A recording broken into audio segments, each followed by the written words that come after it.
അസ്സലാമു അലൈക്കും വറഹ്മത്തുള്ളാഹി വബറകാതുഹു. വിശുദ്ധ റമളാൻ ഒരു വിശ്വാസിയെ സംബന്ധിച്ചിടത്തോളം അതൊരു ആനുവൽ റീസെറ്റ് എന്ന രീതിയിലാണ് അനുഭവപ്പെടുന്നത്.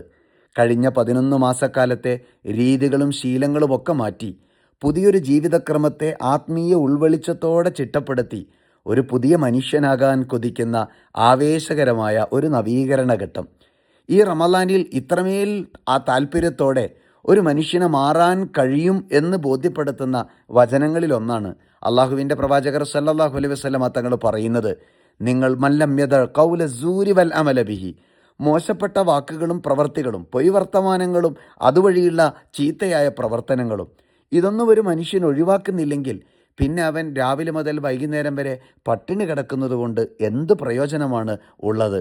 ഏറ്റവും വലിയ നോമ്പ് എന്ന് പറയുന്നത് ഹിഫ്ദുൽ ലിസാൻ ഖൈറുസിയാം, യഥാർത്ഥത്തിൽ നാവിൻ്റെ സൂക്ഷ്മതയാണ് യഥാർത്ഥ ഉന്മേഷമുള്ള നന്മയുള്ള ഉത്കൃഷ്ടതയുള്ള നോമ്പ് എന്ന് പറയുന്നത്. നാവിനെ സൂക്ഷിക്കാൻ കഴിയുക എന്നതാണ് പ്രധാനം. അതത്ര എളുപ്പമാണോ? ആണെന്നല്ലേ നോമ്പ് നമ്മളെ പഠിപ്പിക്കുന്നത്. 15 മണിക്കൂർ സമയം നമ്മുടെ വയറിലേക്കും വായിലേക്കും പോകേണ്ടുന്ന മുഴുവൻ അന്നപാനീയങ്ങളെയും സുഖങ്ങളെയും നിയന്ത്രിക്കാൻ ഒരു മനുഷ്യന് കഴിയുന്നുണ്ടെങ്കിൽ അവിടുന്ന് പുറത്തേക്ക് വരുന്നത് എന്താകണമെന്ന് തീരുമാനിക്കാൻ ആ മനുഷ്യന് എളുപ്പത്തിൽ സാധിക്കുമല്ലോ. ഞാനെന്ത് പറയണം, എന്ത് പറഞ്ഞുകൂടാ എന്ന് തീരുമാനിക്കാൻ, എന്ത് കഴിക്കണം, എന്ത് കഴിച്ചുകൂടാ എന്ന് തീരുമാനിക്കാൻ കഴിയുന്ന വിവേകിയായൊരു മനുഷ്യന് എളുപ്പത്തിൽ സാധിക്കേണ്ടതില്ലേ? വിശപ്പിനെ നിയന്ത്രിക്കാൻ പഠിക്കുന്ന മനുഷ്യന് തൻ്റെ ജീവിതത്തിൻ്റെ ഏത് ഘട്ടങ്ങളെയും നിയന്ത്രിക്കാൻ എളുപ്പമായിരിക്കും. തൻ്റെ ഏത് ശീലങ്ങളെയും വരുതിയിലാക്കാൻ എളുപ്പമായിരിക്കും.